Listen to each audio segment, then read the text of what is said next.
Good morning, it's Toby at breakfast here on BBC Radio Sheffield. You know, we've done themed shows in the past that didn't have this much of a theme. Because we're going to talk now about Sheffield being the first city in the UK to get a classical music bar.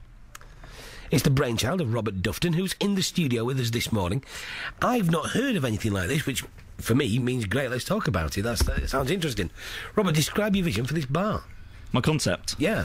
Well, it started with conversations with a colleague of mine. I work in a sort of a sacred choral trade, as it were, as a lay clerk at the cathedral. And a colleague of mine did nights at a place called Green Room on Division Street. You know, it's a sort of folk and indie place. And we were just looking at these nights and saying, why wouldn't this work with classical music? So that it spawns from there, essentially. So the idea is to open a bar. Yeah. Which puts classical music on how often? Yeah, well, I was hoping for live nights 3 or 4 times a week, and I realised that's going to be tricky, you know, especially with professional musicians charging full fees, which can be substantial. So that's a problem I've got to overcome. But hopefully I've made a lot of contacts on the way in my last 4 years in Sheffield, which is when I moved here to start studying. So the people who you would book for the bar, where would they normally play?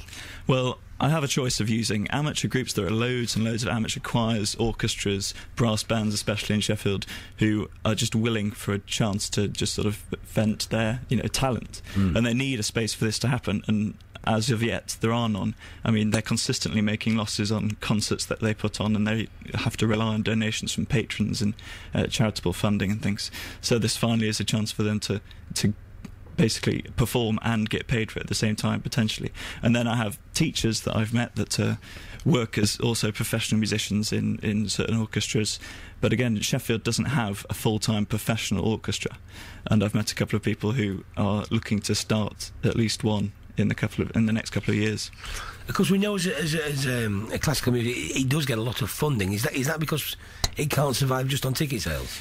What do you mean in terms of funding? We know that when concerts are put on, they are subsidised. The classical music season at the City Hall, for example. Yeah, so the City Hall's slightly different. It gets lots of professional orchestras from overseas and things to come and do big concerts. I mean, those are still very popular. But if you're talking about amateur choirs, then yeah, they do normally they're dying a death, because if they don't get the funding, then they can't proceed, you know, putting on their concerts that they like to put on 3 times a year. And what's the point of having an amateur group that can't perform in concerts? So tell us what your idea is for the bar then. Where's it going to be? Well, I was looking at a number of properties in the middle of town. I wanted somewhere that was near to the financial district and near City Hall, so I could get theatre goers on the way to see concerts and things. So I was looking at Leopold Square. There are 2 units left, if anyone doesn't know. There's that nice shiny one on the side above Bar and Grill, and then the huge one from above Populars. It's a 2nd floor unit stretching from Populars to Wagamama's, and it used to be the old music room. Yeah, it used to be the old Tech College's music room. Yeah. So now I've been in that. It's essentially a shell. How would you? Yeah, that's the problem. Yeah, it's been renovated. Hasn't been used in the last 30-40 years since it was a school. The problem is that it is just a shell, which is why I need a total of about £200,000 to get it going. Right. Crikey, as little as that. I mean, because there's nothing in there. There isn't a toilet, there isn't a wall. No, that's the problem. I need money for the flooring, the bar, the loos, and eventually a kitchen, hopefully, at one point. So whereabouts are you going to get the funding from? Well, I'm exploring various routes. I've been contacting private investors and things, but at the moment I'm at a stage where I'm using a website called Crowdcube, which is a new website which started in February.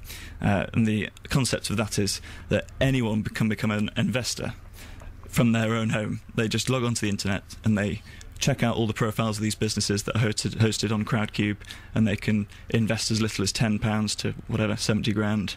And that's interesting. They're instantly shareholders. Great. So how much of the company do you then give away? I'm offering 50%.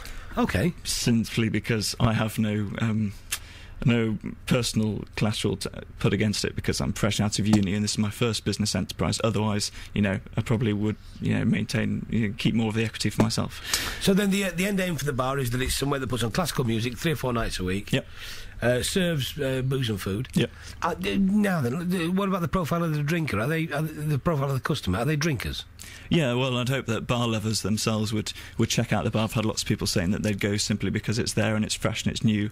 As I say, the first one in Sheffield, certainly the first chain, hopefully, at one point in the UK. There are a couple of sort of not so dedicated classical music bars that I've found in London, and there's a place in Manchester, I think, called Chopin that just plays piano music. It's a restaurant sort of thing.